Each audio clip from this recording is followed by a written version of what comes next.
예, 오늘 하루 종일 이렇게 끝까지 자리를 지켜주신 분이 이렇게 많을 줄 몰랐습니다. 아까 아침에 프로그램 확인하고는 약간 암담했었는데 제가 받은 시간이 10분인데 가능한 한 그거보다 짧은 시간 안에 간단하게 저희 센터 소개를 드리고자 합니다.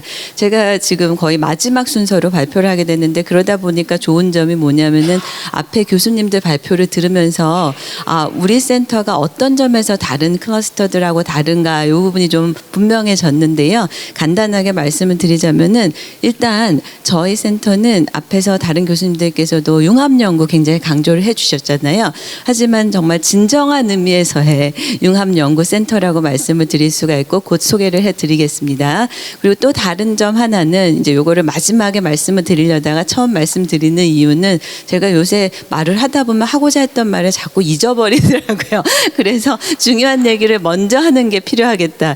저희 센터가 아마 유일하게 지금 앞에서 발표하신 그 클러스터 장분들하고 비교를 했을 때 유일하게 저희 센터가 그 이 멋진 건물에 공간을 받지 못한 그런 센터가 아닌가라는 생각이 들어요. 그래서 지금 아까 융합연구를 이런 좋은 공간에서 하기가 좋아졌다, 감사하다는 말씀들을 많이 해주셨는데 어디 저 한 구탱이라도 좀 저희한테도 나눠주시면 저희가 그 노력에 기여하는 부분이 분명히 있을 거라고 생각이 됩니다. 여기 책임 있으신 분들 듣고 계신 거죠. 자, 저희는 사실은 그 연구재단의 과제로서 아까 IRC 말씀도 해주셨는데 저는 CRC라고 해서 Convergence Research Center 이 과제를 수행을 하고 있고요. 그랬을 때 by definition 그 인터디시플리너리한 연구를 목적으로 하는 센터입니다. 그래서 저희는 지금 좀 이따가 연구진들 간단하게 소개를 시켜드리겠습니다만 법학 교수님들, 그다음에 공학 교수님들, 그다음에 제가 사회과학 쪽, 그다음에 철학과 교수님, 인문학 쪽 이런 식으로 정말 분야를 넘나드는 그런 학제적인 연구를 목표로 하고 있는데요. 애초에 저희가 미션으로 생각하고 제안을 했던 부분은 바로 이런 지금까지 인공지능의 신뢰성이라고 하면은 주로 윤리적이고 규범법적인 차원에서 추상적인 논의들이 많이 이루어졌었는데 그것을 넘어서서 이 다양한 AI 시스템 유형이나 혹은 그 적용 분야별로 아주 구체적인 그 위해와 위험성 등을 반영한 현실적으로 이용 가능한 기준을 도출하겠다라는 것을 목표로 하고 있는데요.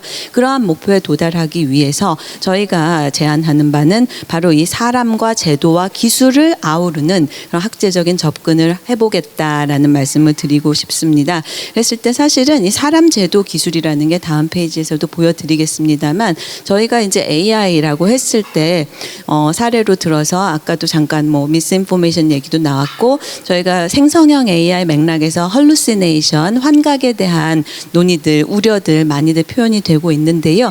예를 들면 그런 사례를 들어보더라도 공학에서는 당장 그런 헐루시네이티드 컨텐츠를 가장 최소화하는 거, 가능하면은 없애는 게 굉장히 중요한 공학적인 문제가 될 것이지만 사실 그런 할루시네이티드 컨텐츠를 사람들이, 이용자들이 어떻게 인식을 하고 식별을 할 수 있게 할 수 있을까라는 부분, 그 다음에 그런 컨텐츠를 받았을 때 AI 시스템의 신뢰성에는 어떤 변화가 생길 것인가, 인간에 관한 부분도 당연히 필요할 것이고요. 그 다음에 그런 할루시네이션 로 인해서 발생한 피해가 있을 때 이런 부분에 대해서 그 법적인 책임은 어떻게 우리가 지울 수 있을까 같은 부분들 이렇게 사례를 들어서 생각해 보시면 사실 이 세 가지 요소들 사람과 제도와 기술의 부분이 종합적으로 고려가 됐을 때 우리가 정말 신뢰할 수 있는 인공지능을 구현할 수 있지 않나라는 답을 얻으실 수 있을 것 같습니다. 그래서 결과적으로 저희는 활용 가능한 신뢰성 척도를 제안함으로써 안전하고 책임 있는 AI 구현에 기여하겠다라는 목적을 가지고 있습니다. 그래서 조금 전에 말씀드렸듯이 저희 센터의 가장 두드러진 특성은 이렇게 세 영역을 다 다루고 있는 아주 우수한 연구진들을 모시고 있다라는 점이 되겠는데요. 이제 한 분야씩 간단하게 말씀드리면 특히 법 제도 쪽 우리 법학 전문가 교수님들께서 하시는 부분은 결국 기술 문서를 최종적으로 만들어내시겠다라는 목적을 가지고 있는데, 예컨대 그 신뢰성을 구성하는 하위 개념 요소들이라고 할 수 있는 공정성이라든가 안전성, 설명 의무 이런 부분들에 대한 텍소노미를 정의를 하고 이러한 법적 개념들을 어떻게 정량화하고 특정할 것인가에 대한 제안을 하고, 이것들이 이제 AI 개발, 실행, 그다음에 실제 이용 단계에서 어떤 식으로 우리가 가능한, 예측 가능한 그런 위험이 있다면 경감할 수 있는 조치를 만들어낼 수 있을까, 이런 부분에 대한 연구들을 하시고, 사실 기술 부분은 제가 솔직히 말씀드리면 잘 모르잖아요. 그래서 여기서 지금 윤석로 교수님도 저희 센터에 계시고 또 한보영 교수님도 저희 센터에 모시고 있는데요. 일단 크게 두 가지 틀에서 이제 공학 전문가께서는 원천 기술과 솔루션 개발을 거기에 최선을 다하고 계신데, 그 중에서도 데이터의 신뢰성 문제, 모델의 신뢰성 문제, 이렇게 크게는 두 축으로 좀 나눠서 연구를 저희가 얘기를 할 수 있을 것 같고요. 사람 관련해서는 이제 결국은 이용자 연구가 되겠습니다만, 다양한 영역에서 이렇게 구현된 기술들이 실제로 활용이 될 때 그런 특정한 컨텍스트 속에서 사람들의 인식이나 행동을 분석함으로써 궁극적으로는 이런 근거 기반, 증거 기반의 기술 평가 및 정책 제안이 가능할 것이다라고 생각하고 있습니다.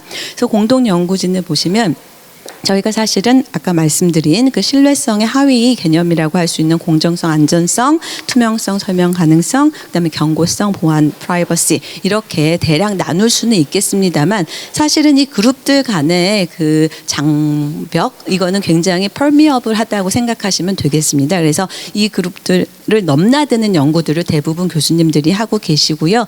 여기에는 아까 말씀드렸듯이 법학 전문 대학원 교수님들, 그다음에 공대 교수님, 컴퓨터 사이언스 교수님들, 그다음에 이제 인문사회 쪽에서 커뮤니케이션하고 제가 심리학 쪽 했었고요. 그다음에 철학과 우리 김현석 교수님도 계시고, 이런 식으로 저희 공동 연구진을 구성하고 있습니다. 그래서 연구 성과 사례는 사실은 뭐 이제 빙산의 일각이라고 말씀을 드리고 싶고요. 사실 구체적인 연구 내용들이 궁금하시면 저희 센터 웹사이트가 있거든요. 맨 마지막 페이지에서 소개를 드리겠습니다만, 한번 방문하셔서 교수님들 연구 실적들 좀 보시면은 좋을 것 같습니다. 그래서 예를 들면 이제 공정성, 안정성 관련해서는 이제 초거대 이미지 생성 모델의 편향, 이런 부분들이 있다면 이걸 어떻게 완화 경감할 수 있을 것인가에 대한 그런 기술 개발, 그리고 알고리즘 공정성, 안전성 향상을 위해서 이런 학습 방법을 제안하는 그런 연구, 그다음에 저널리즘 쪽에서 AI를 활용했을 때 어떻게 그 뉴스 이용자들의 그 보도 공정성 인식이 달라지는가 같은 이런 류의 연구들을 저희가 사례로 생각해 볼 수가 있겠고요. 투명성, 설명 가능성 관련해서도 이제 AI 기반으로 해서 텍스트 요약하는 그런 모형을 이용을 했을 때 그 투명성을 어떻게 개선할 수 있을까? 이제 그다음에 알츠하이머 조기 예측 모형, 이런 경우에도 사실은 그래서 여러분들께서 보실 수 있듯이 굉장히 다양한 맥락, 도메인에서 이런 개념들이 적용이 각기 다른 방식으로 될 수 있음을 아실 수 있을 텐데요. 거기에 이제 공통적으로 적용되는 이런 기저 개념들 저희가 포커스를 맞추고 있습니다. 그래서 인공지능 학습에 활용되는 데이터의 효과적 추출을 위한 그런 모형의 설명 가능성을 개선한 연구, 이런 부분들이 사례가 되겠고, 마지막으로 경고성, 보안, 프라이버시 관련해서도 개인정보 유출의 위협을 어떻게 정량적으로 평가할 수 있을 것인가, 그런 방법을 제안하는 연구라거나, 아니면 인공지능 챗봇 사건, 그 프라이버시 관점에서 이제 많이 하이 프로파일 케이스로 이루다의 케이스를 여러분들 기억에 하실 수 있을 텐데, 이런 부분에 이제 어떤 법적 함의 같은 것들을 분석하는 연구들도 있을 수 있고요. 그다음에 딥러닝 모형의 경고성 향상을 위해서 평가 단계에서 이제 새로운 데이터의 모형을 적용하는 그런 기술을 제안하신 연구진도 계셨습니다.